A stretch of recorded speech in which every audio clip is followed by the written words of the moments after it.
Hi, and in this video I'm going to go through some Retribution Paladin specific tips for the Emerald Nightmare on Heroic mode. A mythic will bounce along in due course, though that might have to be in multiple parts as I'm struggling to get it finished on mythic mode at the moment. Please note that this video follows my series of melee DPS specific advice for each boss, which applies equally to Rets but is not repeated here. Don't forget to check them out by clicking the card in the top right if you haven't already.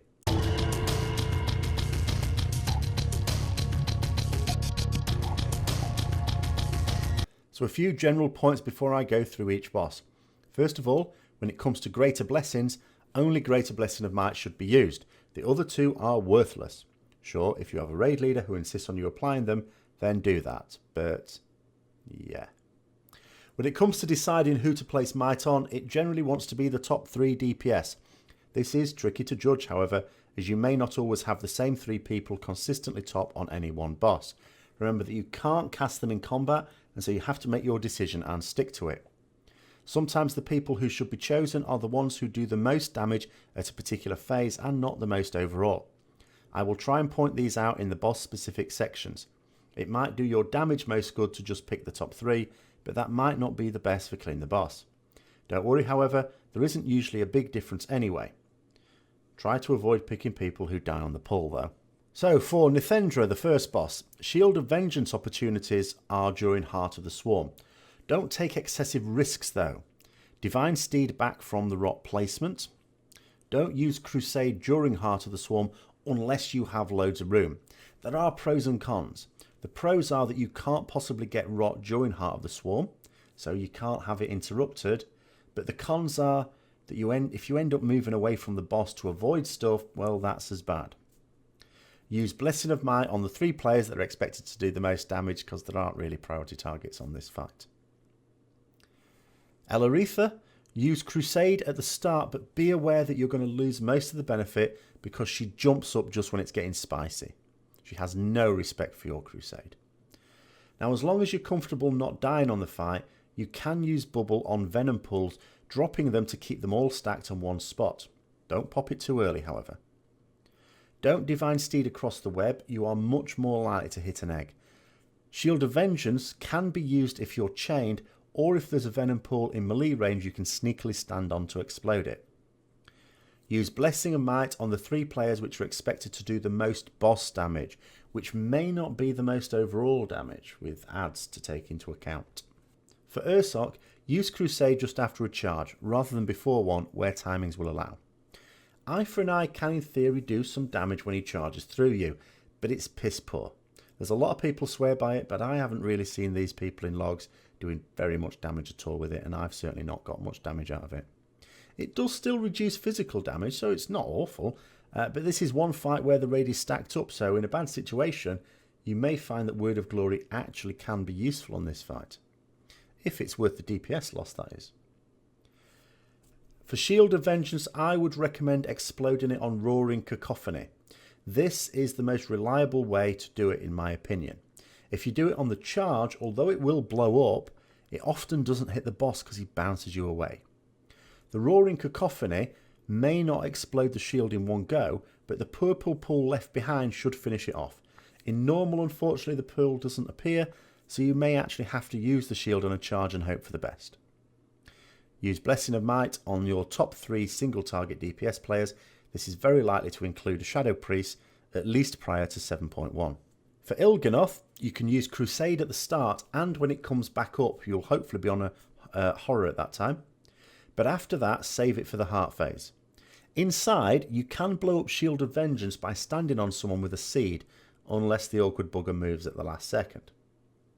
Outside, there are a lot of opportunities to explode Shield of Vengeance, but it's not as easy to make it useful.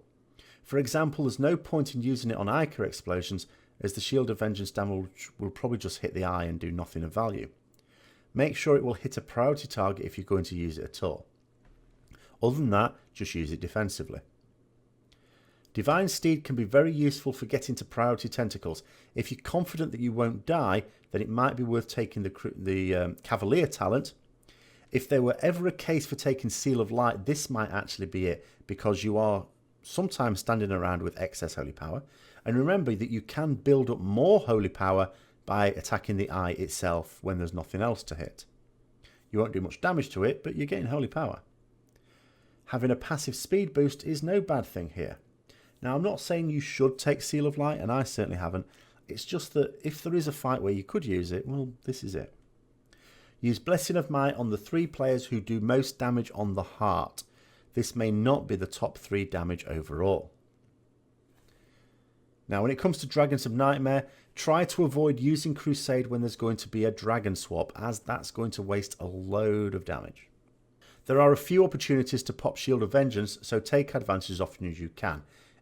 There's hardly any such thing as wasted damage on this fight. Remember that Wake of Ashes will stun the Shades as well as do good damage on them, so try to use that to best effect while they're grouped up when they've just appeared. Just use Blessing of Might on whichever 3 you think will do the most damage. All damage is important on this fight. For Cenarius, being able to move from the boss to other things far away and back again very quickly is really useful on this fight. As such, I'd suggest taking the Cavalier talent. At the start of Cenarius, he will gain Dread Thorns before you've done bursting with Crusade. Take advantage of this by using Shield of Vengeance as he casts Dread Thorns. Not only will you take less damage, but you will do extra damage to the boss as well. You can also use Shield of Vengeance in the Dragon's Breath.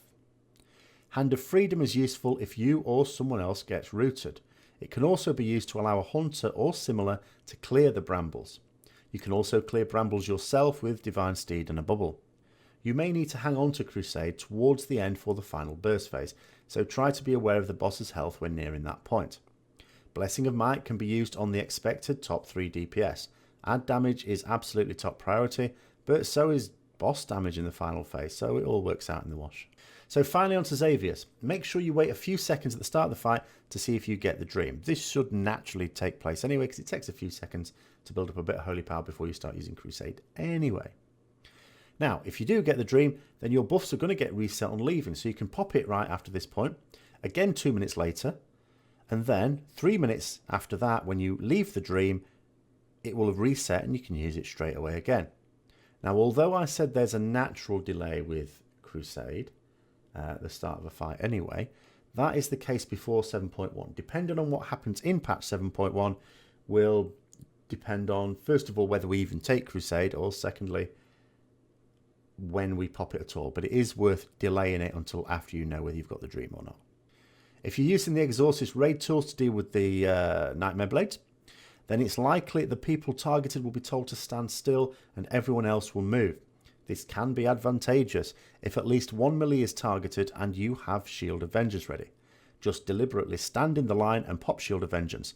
The Nightmare Blades will then consume the shield and do some useful damage to the boss. When choosing who to place Might on, try and focus on those who do the most boss damage. People who build up their damage figures with passive, or maybe even not so passive, cleave onto the tentacles at the end are not necessarily the best choices. And that's my Retribution Paladin specific advice for the encounters in Emerald Nightmare on Heroic Mode. I hope you found it interesting as always. If you did, don't forget to like, comment, subscribe and share. And until next time, I'll see you later.